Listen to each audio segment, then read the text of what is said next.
meraup untung miliaran dari menjual informasi orang-orang yang gagal bayar utang. Guys, gue mau tanya satu hal deh. Kalau ada orang yang tahu lu telat bayar cicilan motor lu atau mobil lu, dan mereka tahu nomor kendaraan lu, lu tinggal di mana, biasa lu lewat mana, menurut lu orang-orang ini lebih hebat dari polisi apa enggak? Jawabannya ya kadang-kadang iya. Karena gini guys, di Indonesia itu ada bisnis yang hidupnya dari kondisi orang yang sedang kemalangan gitu. Orang yang tidak sanggup untuk bayar cicilannya, jadi dia nunggak utang. Atau dia itu sedang gagal bayar hutang. Dan sebenarnya ini biasa aja dalam bisnis. Perusahaan-perusahaan besar juga ngalamin hal begini. Apalagi orang-orang biasa. Dan bisnis ini tuh nggak jualan barang. Yang mereka jual itu cuma satu, yaitu informasi. Nah, awalnya ini kelihatan sah. Secara hukum memang sah. Jadi, leasing itu ngasih data debitur-debitur atau orang-orang yang gagal bayar hutang, gagal bayar cicilan ke perusahaan-perusahaan debt collector. Nah, ini legal secara hukum di Indonesia. Tapi jadi masalah guys, kalau data-data ini tidak berhenti sampai di debt collector doang. Data-data ini ditarik secara massal, jadi jumlahnya banyak banget, dan diupdate tiap bulan, bukan buat satu penagihan, tapi dibikin jadi satu database raksasa yang bisa dilihat dan dicari oleh siapapun. Nah, disinilah muncul yang namanya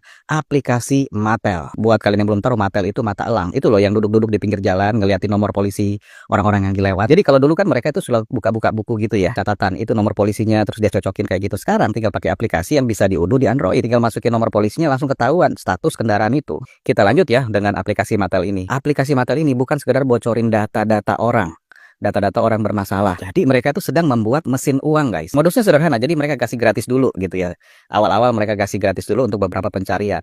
Setelah itu harus bayar. Dan semakin lo sering mencari, semakin besarlah cuan si perusahaan-perusahaan yang bikin aplikasi Matel ini. Artinya setiap pengguna sama dengan potensi penarikan kendaraan oleh leasing. Dan setiap penarikan itu adalah potensi komisi buat si debt collectornya. Jadi setiap data yang dikumpulkan oleh perusahaan pembuat aplikasi Matel ini sama dengan uang. Jadi guys, ini bukan kebocoran data. Ini memang industri. Nah, pertanyaannya kenapa data ini disebarkan ke publik?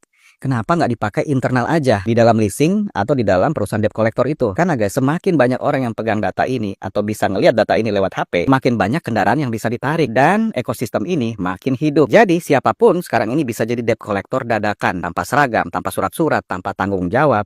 Yang penting satu, targetnya dapat. Yang bikin ngeri guys, bukan aplikasinya doang, tapi fakta bahwa data pribadi orang yang sedang bermasalah secara finansial itu ternyata punya nilai ekonomi yang sangat tinggi. Selama gagal bayar masih ada, selama data-data nasabah, data-data rahasia itu bisa diperjualbelikan, bisnis ini nggak akan pernah bisa mati. Karena buat sebagian orang, hutang orang lain itu adalah ladang emas. Guys, bagaimana menurut pendapat kalian? Ditulis ya di kolom komentar.